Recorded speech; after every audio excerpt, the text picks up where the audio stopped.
Hey, big bikers. So we start of day 3 for me, because I started a day before these two guys. These guys are on their second day already. But if you recognise the location, this is exactly the spot where we finished the Flinders ride. We did a last video of the Flinders ride right from here. We had Jacob the sheep walking up the street. And this is the start of our Lake Air ride. And we've got, show us your t-shirt, mate. Adv-Ryder-Bloke. That's me. It's Chris, obviously the very famous Neil, with with your new wheels, mate. So he's got a new set of new shoes. But there was a bit of a side problem issue with that, isn't it? Because you put her on stilettos and now she tips over too far. Yeah, she's a bit tall in the side stand, so we've got to be careful.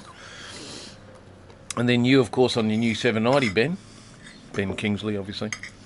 So 790 so far. Awesome. Hasn't failed yet. Cruise control. Yep. Fitted. Got it all going on. Nice KTM people. So we'll do some talking about the bikes over the coming days. We've got only about 500 kilometres to do today. We're going to end up at a place called Noccundra. Might be our first night of camping, maybe not, we'll see. But for now, healthy breakfasts all round.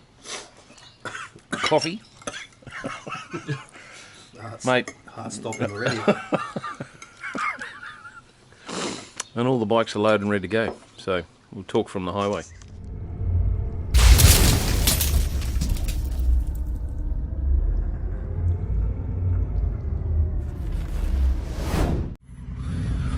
Well, good morning, big bikers.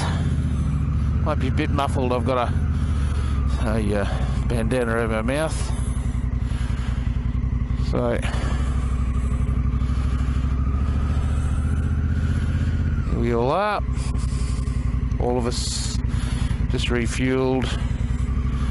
KTM 790, BMW GSA, Sergey, oh, the Africa Twin.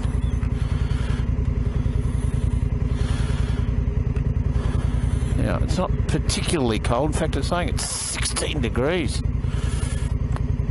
But once we get moving, quite a wind chill.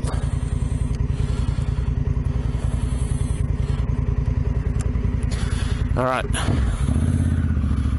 let's mosey.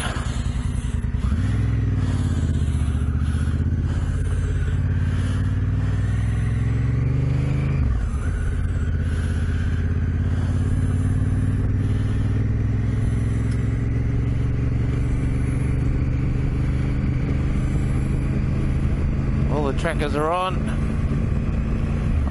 everything's working. Well, we've got about 550 kilometres to cover today. We're just going to take it easy. As, we are in no rush, we've got the whole day to do it, so we're just going to take our time. So we had a really nice breakfast this morning. Actually, we started the morning at the same place at breakfast where we finished the last video on the Flinders Rain series. So we are covering a little bit of the same ground today, but once we get past Cunnamulla, we'll be on fresh ground. So it was pretty interesting being able to just catch up with the boys and just talk about the plans. There's 4 of us now, and we're just going to take it easy on our way into Noccundra this evening. So I will come and talk to you when when something's going on. Otherwise it's just hundreds and hundreds of kilometres of endless highway like this. And as we get further west and push further west, you'll notice the level of the trees will come down, and the shrubbery and the bushland around will just get lower and lower as we get further out to the desert. The countryside is going to be changing today. Alright, I'll come and chat later. It's just gone 25 past 10 in the morning, so we've got another, 400 k's to do. Everything's just burning up the highway to get out to the desert as quick as we can. There's any number of dirt roads we could have taken to get out there, but that just adds to the trip. our main focus is just to get to the desert, get out way out to the outback as quick as we can and spend as much time there. So it's about 1,500 kilometres from the coast. You can actually see some of the wildflowers. Those kind of white patches there. That's you start to see some of those wildflowers starting to appear. So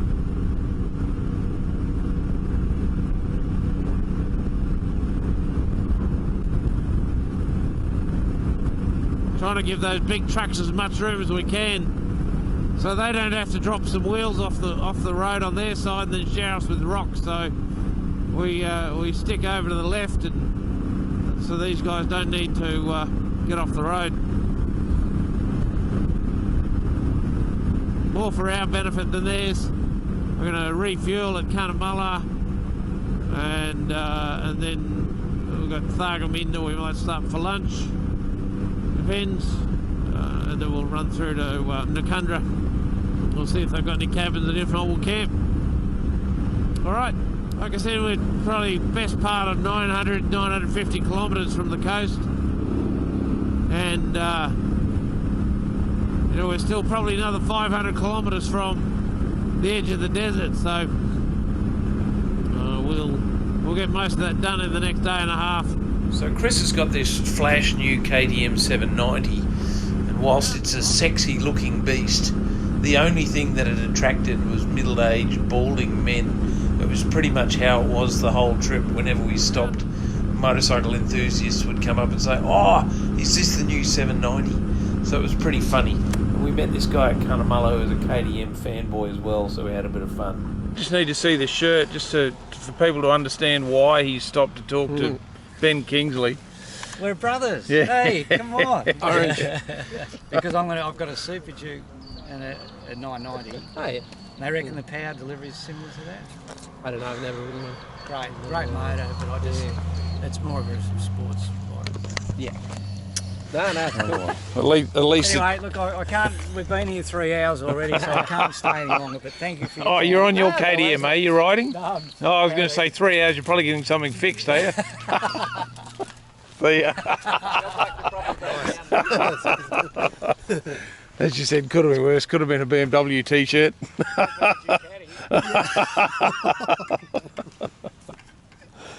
Oh, that's funny. Good clean comedy.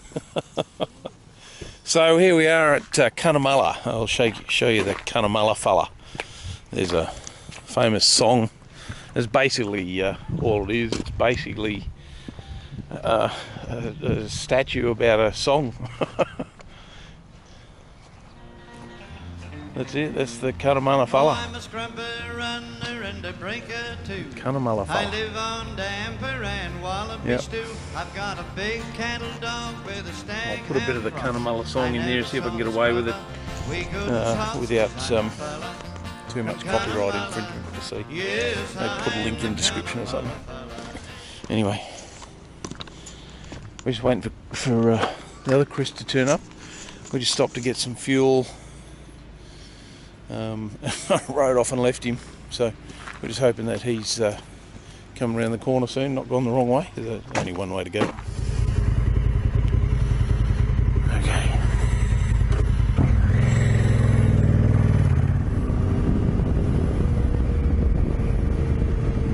Oh, that's better. Oh, look. Warrego River. Full as a gook, which is really, really good.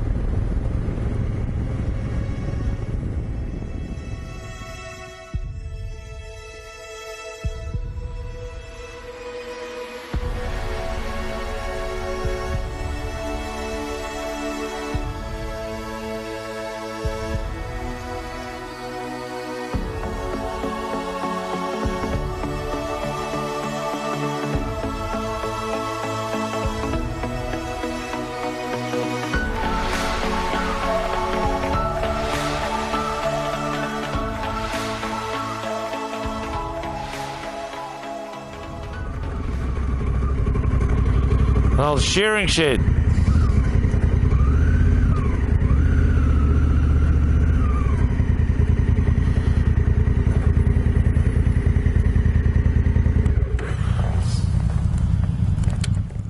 How are the flies? They're friendly. Fantastic. There's an old shearing shed. So yeah, they would have.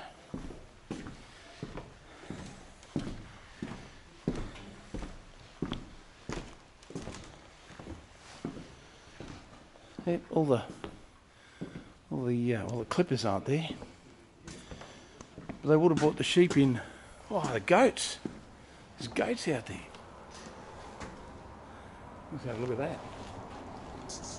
So they would have brought the sheep in from the yard and then put them in here. Shearer would have pulled them out, clipped them, thrown them back down the chute, and then thrown the wool up here. Well, actually, the shearer would have left the wool on the ground, and the what do they call that guy that picked up the sheep, the wool off the ground, and then they'd throw it out, and then the classer would classify the wool, and then it'd get baled out the other side. The goats, you see the goats next door? Have a look at the size of them.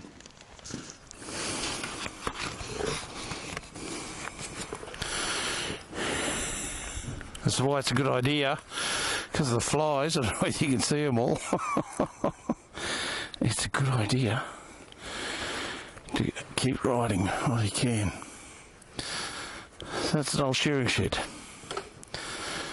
And the gates outside, obviously something going on with him.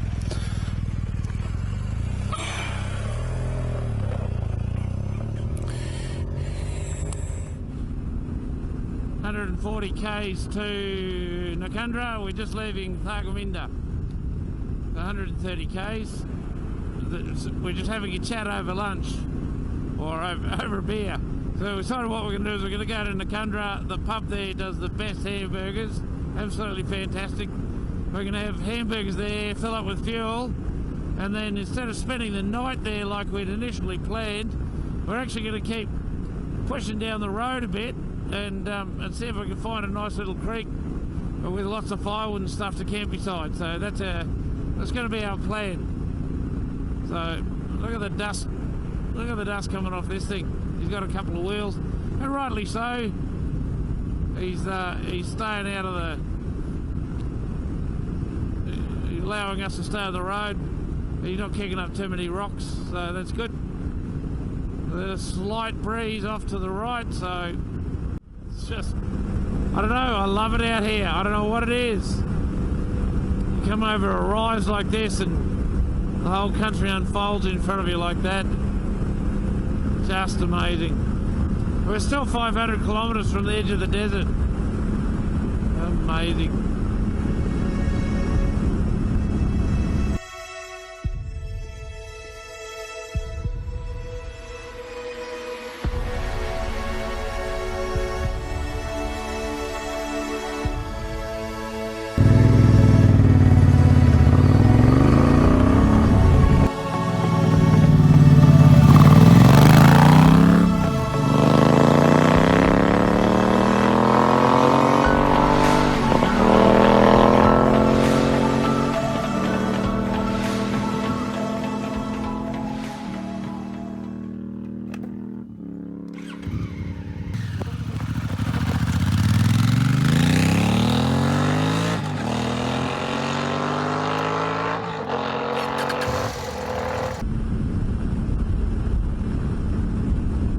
Take a couple of pictures.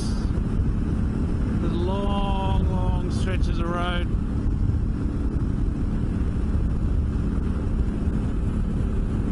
Disappearing off into the horizon. Okay, it's about 4 PM, just after, coming into the little township of Noccundra. It's just basically a pub that sells fuel. So we're just going to stop in here and then make a decision about what we're doing. But there's a waterhole down over here to the left that we're going to go and have a look at, a potential campsite. But I just look at, there's going to be no firewood. The place will be absolutely picked clean, completely clean. So we're going to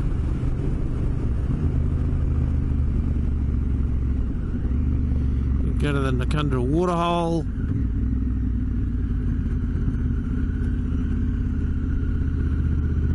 Do not remove timber from trees. So there's no firewood here. So I think what we might do is push down the highway a bit, and there's plenty of those creeks like we stopped at last time on the way back from the Flinders, and we just camp off the side of the road somewhere. But we don't have long to make that decision because it's only got about an hour and a half before sunset. So plus we've got to have a hamburger here.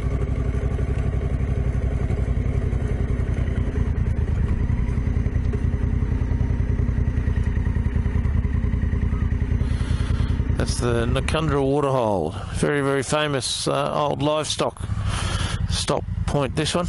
The kind of permanent waterhole on the outback.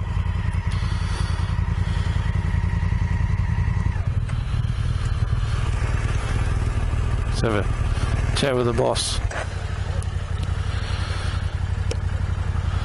I'm disappointed there's no naked old men here on this time. Yeah. Disappointing. Never mind.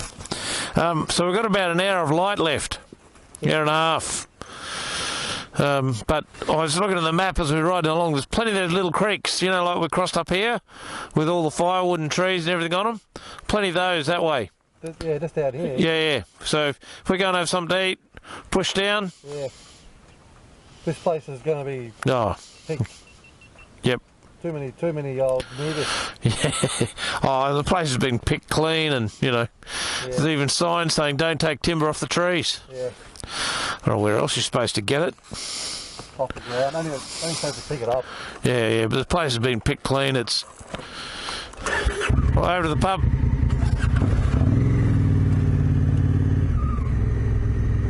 We do need fuel before we do this next stretch, so.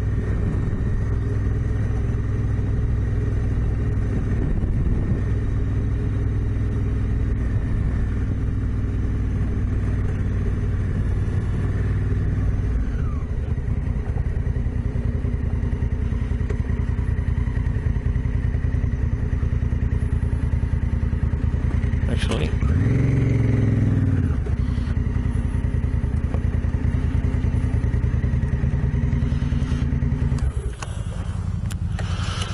Parker in the shade.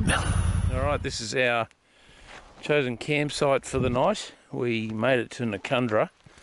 There were some logistic issues in that there were no rooms available, and the waterhole across the road from there is just full of caravans and all sorts of people. So we've done a little bit of off-roading and got ourselves to a nice little spot down by the Noccundra waterhole.